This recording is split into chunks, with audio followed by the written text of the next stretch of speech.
Hi, welcome to FineThings, where we talk about things that enrich your life.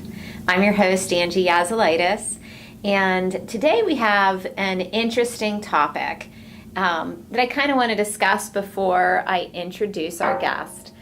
I will be meeting with the owner of Survival Mindset, which is a training organization, really, that runs workshops and interactive drills preparing you to react or respond to an armed intruder, or how to survive, really, an active shooter. And this topic is interesting because I'd been challenged by someone very close to me that, is that really a fine thing? Does that really enrich our life? Because it's kind of a scary topic. I believe that anything that gives you knowledge, confidence, and the ability to respond properly in a situation definitely enriches your life. And since I have been able to be hands-on and really get to know this organization, I honestly can tell you I have learned things that have certainly enriched my life. So I actually am really pleased to share that with our audience today. So let me give you a little background on the owner. His name is Rick Capozzi. Since 1991, Rick has been delivering personal growth and development training, as well as providing global marketing services. Honestly, the world has been his classroom. He's an international speaker and consultant. He's done speaking engagements in South America, Mexico, Canada, Japan, throughout Western and Central Europe. He's been to all but 9 states in the USA. In fact, last year he delivered over 160 speaking engagements. So, welcome, Rick Capozzi. Come on in. Thank you. It's good to be here. I'm so glad to have you with us today. It's an honor to be here. So I was explaining in the intro, and you may have heard it, that I had somebody ask me, are you sure that's a fine thing? Because fine things are things that enrich people's life. Right. And what I said was, to me, anytime you have the ability to gain knowledge and confidence, that enriches your life. Mm-hmm. And having a life. Well, that's definitely important. Fair? Staying alive? Yes, very, very fair. Because that's what we're all about. Is we're empowering people in simple things that they can do to increase their odds of survival if they ever find themselves in one of these terrible situations. Yes, yes. So also, just so you know, I tell all my guests a little bit about our audience. So we have businesses that watch and follow us, and certainly individuals. So, it's hopefully you guys keep watching, because we've got somebody that can, if you're a business, certainly come in and do an interactive training with your business, or if you're an individual, we've got some public events we'll be talking about as well that I'm really excited to share. Yeah. So I think probably what is beneficial is start by talking about how you got started. I mean, I shared that you're a master trainer, that you've been doing this your career, you spoke internationally, but we really want to focus, I think, on survival mindset today. Okay. So how did you get started in that? Because it's such a timely topic. Yeah, well, it goes back to 2007 was the year that Virginia Tech happened. And it's been that long. Yeah, the then president of Penn State went to the chief of police and said, what happened at Virginia Tech, we don't want to ever happen at Penn State. Let's put together a program to do our best to make sure that people are prepared. And so I ended up getting tapped to work on that project as an instructional designer and as a learning strategist to help these people in law enforcement who were the subject matter experts to put together a program that would really benefit faculty, staff, all the employees as well as the students. And so that was the start of it. And it was kind of interesting because I said, I'm not law enforcement, I'm not military. This isn't a strong subject matter that I'm very gifted at. And they said, that's not a problem. We have the subject matter experts. You just have to help to put the program together in a way that's going to be very impactful. So I specialize in behavioral change in stressful situations. And I think Okay. it's safe to say if somebody comes into your building and is firing shots, that's a stressful situation. Yeah, And I would say so. so the program quickly became one of the most popular programs that either the university police or the department that I was actually working through either had ever done. Yeah. And then when a few years later, when I was no longer working with the university, I thought about that topic and I thought I learned way too much to just leave this alone. So I started from scratch and I dug into the most current FBI research. I worked with Homeland Security. I talked to people in law enforcement, military, tactical, attorneys, Yeah. government officials. And- Everybody really yeah, involved in this kind of thing. Right, and I scooped from them all of the content, the information that I knew people needed to have. And so our program is constantly evolving. Even yesterday, I was down in Mechanicsburg, Pennsylvania, and working with, I'm just going to say, with some educators. Right. And educators who work with some challenging individuals. Okay. And very highly secure facility. But yet we did some quick assessments on some points of vulnerability, and helped them Interesting. through that. And then we actually ran several drills, as you got to experience just a few weeks ago. Right. Well, and I think I want to talk about that for a minute because I also think that sometimes when people are considering doing this, it's a scary topic. It's something that we think it's never going to happen to us, and it kind of goes to the back burner, Right, right. as so many things in life when we think that's never going to happen to us. And so, and they think like this is going to be stressful just even doing this. But I think what I have found is unique to you is that it's also you're learning and you're retaining, but it's also interactive, and I don't want to call it fun, but it's entertaining. You enjoy being there in that training, which I think is extremely important to share because anytime I love training. I've been doing it a lot in my life too, and I think anytime it's interactive and you enjoy being there and the time flies, you're retaining more anyhow. Right. So that whole instructional design, making it interactive, I think people need to know that. It was a great observation on your part because when we put these programs together, there's a lot of emphasis on the art and the science of the program. And even the timing of how long you sit and listen to a presenter or watch something on the screen versus being out of your chair, walking around the building, Right. hands on different things, running the drills, and the way that is all timed out, it's not random by any means. And probably the two most frequent comments that we get, number one is how much my situational awareness has changed.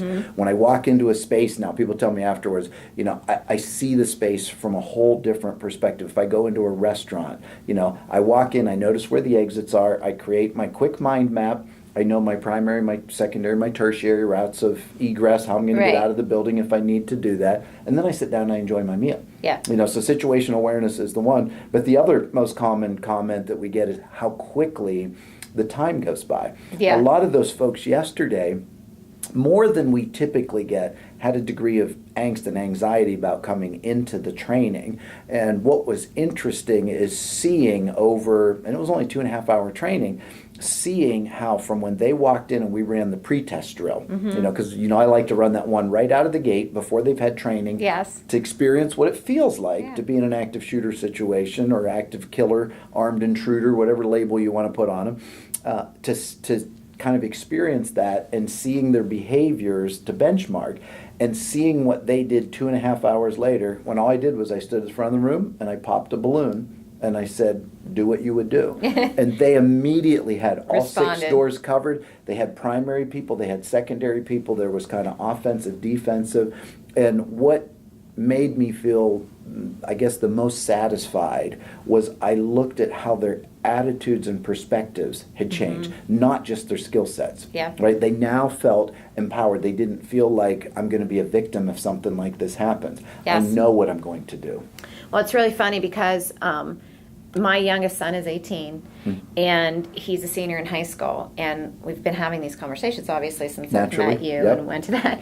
And he said, we were talking about what he thought they were supposed to do at their school versus what he would do. And he said, I'm telling you right now, I'm going to be proactive. I'm going to do something. And I said, then I'd rather you be trained to know what to do than just go do something. And I know that's the type of person he is.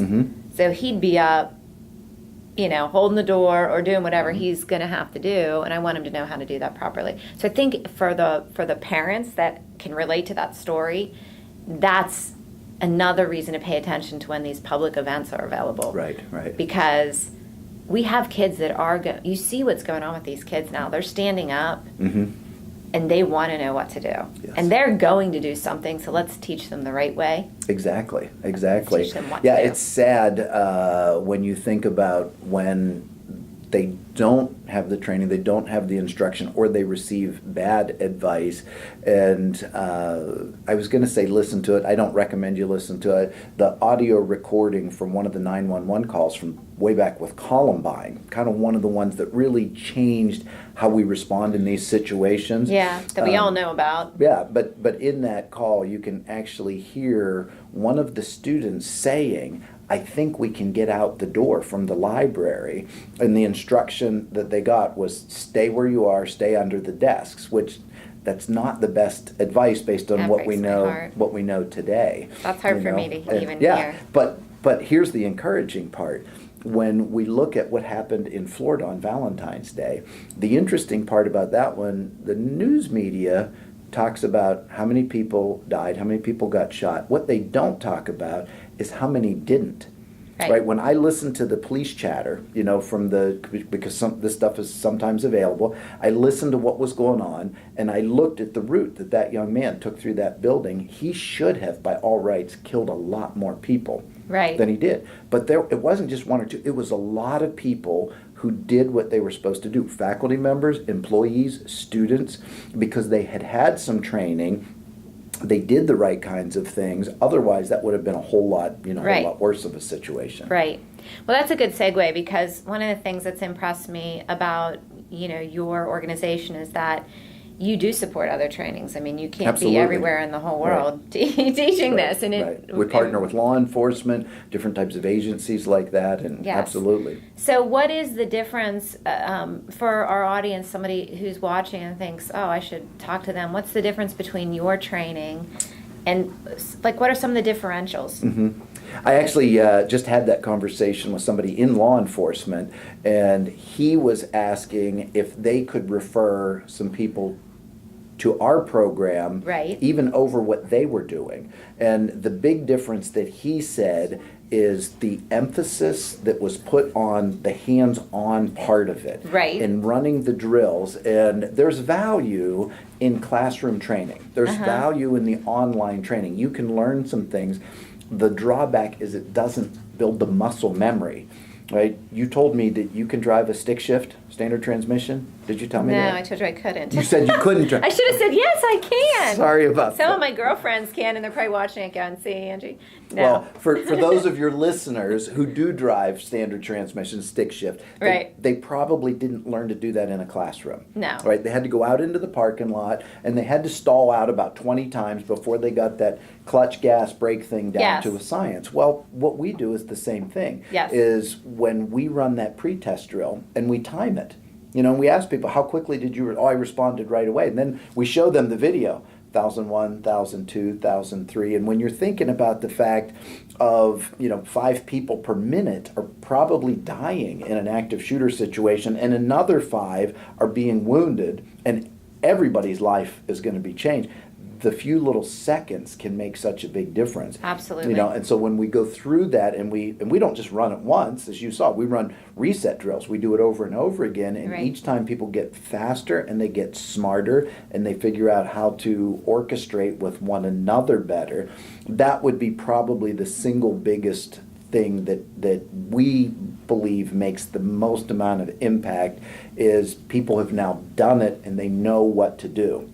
Even something as simple as one of our new exercises is when I say go, pull out your phone, unlock it, and dial 911. Don't dial 911, but just 911. And when you get there, say got it or raise your hand. And I go 1001, 1002, and people are surprised. Wow, it really does take a long time between pulling my phone out, unlocking it, right, and putting 2 digits in. So, but we teach them these things, and so they figure out, what do I need to do, and how do I do it faster, and how do I do it better. Yeah.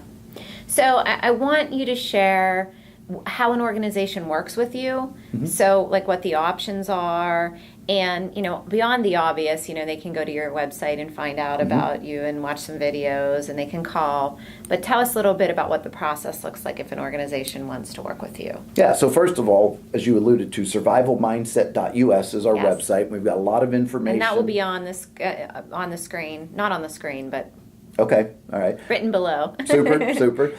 So yeah, if they go there, there's lots of information, but basically there's 2 different paths. One, we do public offerings like the one, we're going to be doing at the Blair County Convention Center in August. That's going to be potentially the biggest event that we've ever done.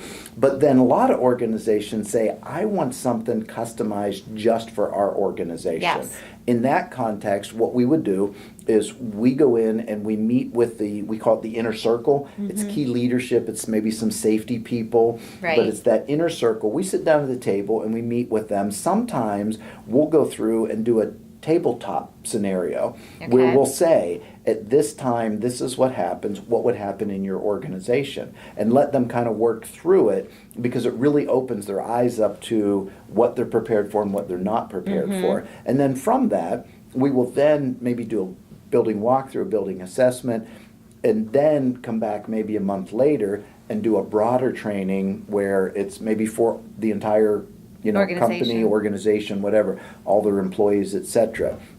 We work with companies, organizations, churches. Yes. Often, what seems to be a model that's working for some of the churches now is one church will kind of host it and organize it, and then they'll invite maybe 3 other churches to cooperate and pull together collectively on it, and then we do one that's just focused on churches. Mm-hmm. I had a conversation earlier with just this morning with organization that in their industry they've got 4 different stores within a small area, and so all 4 of the stores potentially could pull together and do this, and it makes it much more cost effective that way. Yeah, I wondered about retail because I think even for somebody in our office mm-hmm. that sits out front. Mm-hmm.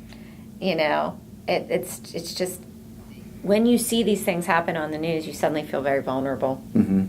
So when I think about it, I think any organization could benefit, but that's just me. Well, and let me just real quick on the vulnerability part, because a lot of people get stressed out about this. Statistically speaking, mm-hmm. your odds of being in one of these situations are a little bit better now than being struck by lightning. When I got started, it was less than being struck by lightning. Now it's a little bit more, but not much more. Right. Most of us are never going to experience this in our lives. However, the stakes are so high that taking a few hours, a half a day, a full day even, out of your life to do this type of training. And by the way, the training applies in all sorts of other situations.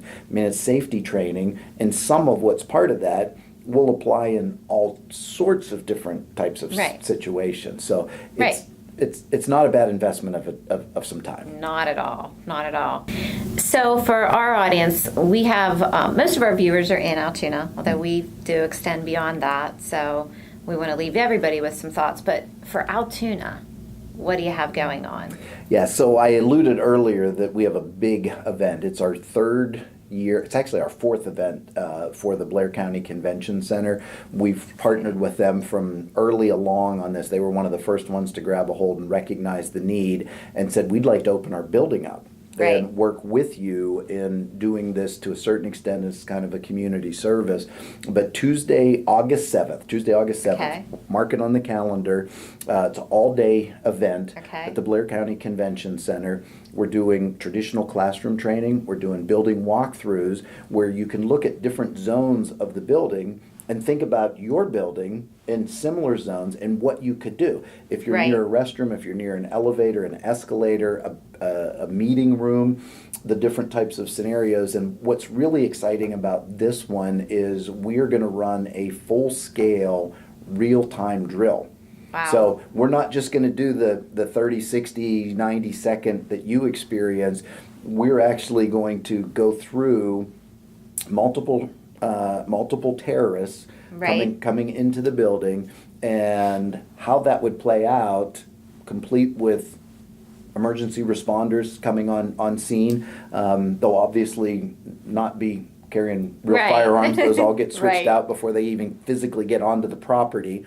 But we'll experience the whole process. So one of the things that we've added to the program, based on some of the advisors' input, is we've added a whole medical component. So what happens even after the bullets stop flying? Right. Right, you've got people that are probably bleeding out who with no first aid training whatsoever could make a difference in keeping that I person thought alive. in the preview I attended, I thought that was so interesting because I learned so much there. I mean, I used to be CPR certified and all of that, but some of what we learned there, I was like, wow, this is really helpful. I had no idea. And when people about wake up to, the surprise for a lot of folks is when they wake up to the reality. You think about if something happens to you in your building today, you call the ambulance, they come, they pick you up, and they haul you away. Right. In an armed intruder, active shooter type of a scenario, that ambulance might be sitting right outside your door, but if the building has not been secured, unless they're part of a tactical team, and more of them are starting to do that now, which is encouraging, but there's a good chance you could be in that room or that building for an hour before somebody's getting you to get into that ambulance. So what can you do to keep that person alive while they're there? The other part that we teach is how can you get them out of the hot zone into a warm zone, or ideally a cold zone, so that real medical attention can get. But if you can, the techniques that we teach on stopping the bleed, right? Those multiple techniques, or if you got a sucking chest wound, it is ground level, the basics of the basics, that you don't have to be a surgeon to be able to save somebody's life. Yes. I thought that was amazing. I really did. Okay, so I just want you to, is there anything else that you feel like our audience should know? Because what we're going to do is we're going to do a little building walkthrough here at our little Yazzo group office, and you're going to share some things. But anything that you want our audience to know about you, about Survival Mindset, about the Kaposi group, that you feel like I haven't covered? Okay. I think the biggest thing is that the average person doesn't realize how much control they actually do have in these scenarios, especially if they've had a little bit of training and they put a little bit of mind mapping into their head ahead of time on what I'm going to do, and maybe goes through some mild practice. The one thing I would say that in our programs is one of the very first things out of the gate is, if you're an organization and you're thinking about running your own active shooter drill, it's a great idea. Never, ever, ever do an unannounced drill. Right? Everybody needs to know it's a drill, and you need to notify local law enforcement. And when you call them, they're used to getting these calls. We call them all the time, and we say, we're going to be in this building on this date at this time. We're going to do an active shooter drill. No live fire, meaning no live bullets going. We're going to pop balloons. We're going to do electronic sound effects. People will be contained in the building, or maybe people will be outside of the building, because that's where sometimes 911 might get a phone call by a neighbor saying, hey, I'm looking at the building across the street. A bunch of people just ran out with their hands up, not sure what's going on. And if they were already aware, in fact, oftentimes what they'll do, yesterday's program, we had 2 different officers who were there for the entire program in uniform, just kind of lending that extra hand of support. So that would be a big one, is never ever do an unannounced drill. And if you're doing a drill, make sure you let law enforcement know that you're doing that, doing that drill. But I think the key is just the fact that a little bit of training can go a long way, not just if the situation happens, but it can go a long way to help to relieve people's concerns. Because if they say, you know what, I'm not a victim, I have a plan in place. Don't prepare to be a victim. Right? Get that mindset of, I'm going to live to see another day. A lot of it happens right in here, and some of it happens right here. Fair enough? Absolutely. Love it. I say, where it was a big eye-opener for me was talking to my kid again, just asking him what he would do, and thinking, okay, we got to get this training, have those conversations, because it really opens up for you. We don't really know. We don't really know what we should do. Right. Right. And then you can kind of assess and go, okay, I should probably either, go to a training, have a training for my organization. So as always, like I said, we'll share the information so that you can reach Rick at any time. But we're going to do a building walkthrough. Okay, so we had Rick come and walk through the building. We have a very small office here. So what he's going to do is just give us 2 or 3 really quick tips on what we should know to be prepared in the event of an armed intruder. Super, super. So as we're looking in this space, we've got a couple different doors that are right here. Yes. So let's say that we know the bad guy is on the other side of this door, but this door doesn't have a lock on it. Right. But we want to keep the bad guy out, or at least slow them down. Because what the bad guy is looking for is a body count. So he's looking. So if we can do anything to slow them down, one, law enforcement very well may be on the way. Right. And number 2 is, if it's hard for them to get through this door, they're going to move on and look for softer targets. Okay. Right? So one of the things we learned at Virginia Tech, an entire classroom of students lived because one student knew to do this. And he got several other students laid on the floor, and they put their feet against the door and held it shut. Okay. Do you know what the bad guy did when he realized there was no lock? He knew they were holding the door. What do you suppose the bad guy did? Shot through. Shot through the door. Did any of them get hit? No. No, shot over top. When he couldn't get in, moved on to the next one. Law enforcement arrives on scene. They open the door, SWAT coming in. 12 students with their hands up, none of them injured, because one kid knew to do that. So that's the types of little tricks and techniques that we teach. That's awesome. So let's look at this door, right? We've got a window in this door, but I also noticed that the window is covered. Yes. So the reason that a lot of places have a window like this is so we can see what's going on. Maybe it's a school building, maybe it's a church, safe sanctuaries. We know that nothing bad is happening because the window is there, we can see through it. If there's an armed intruder, Right. if we have a piece of paper like this or cardboard or whatever, and it's just right here, we can pull that across, put it over there, the door is locked, shooter can't easily get in, can't see in, they're probably gonna move on to the next one. Okay. All right, now let's go one step further. The shooter saw you go in there. Right. They know that you're in there. They might be smart enough, you're thinking, well, can't they just break out the glass and unlock the door? Right. They can. Here's what our research shows. 1,000 times when a shooter could have done that, 3 times did they actually break the glass out. All right? But so Okay. hypothetically, they do break the glass out, right? So they break the glass out. What are they probably going to use? Again. Right? Maybe because that's a great instrument they have. So they break the glass out. Now, one of the other techniques that we teach is crowd the door. Okay. It's the last thing that most people are thinking about doing. I don't want to be close to where they are, but this creates the fatal funnel. So the bad guy smashes that glass out and the weapon comes through there, right? That creates the opportunity to potentially grab the weapon. Maybe some people say, well, what if they just shoot through and they smash it out? They're still, when their hand comes through this to reach for this latch, what are you going to do? Grab it. We're going to grab it, right? I don't mean to be too graphic, but we're probably going to go up and down a couple times on the broken pieces of glass, and we are not going to let go of that hand, right? Until law enforcement gets there. Okay, so there's all sorts of different options. Even when the door does open, if I'm on this side, right, and the door opens, they're going to see this way first. They're probably going to lead with the weapon. Most of them aren't that well trained. Somebody who is well trained isn't going to lead. They're going to be in like a sole position. But if they lead with the weapon, what's the most dangerous cubic inch in the county right now is right here. So as soon as that comes through the door, right, if we can get control of that, get it down, get it up.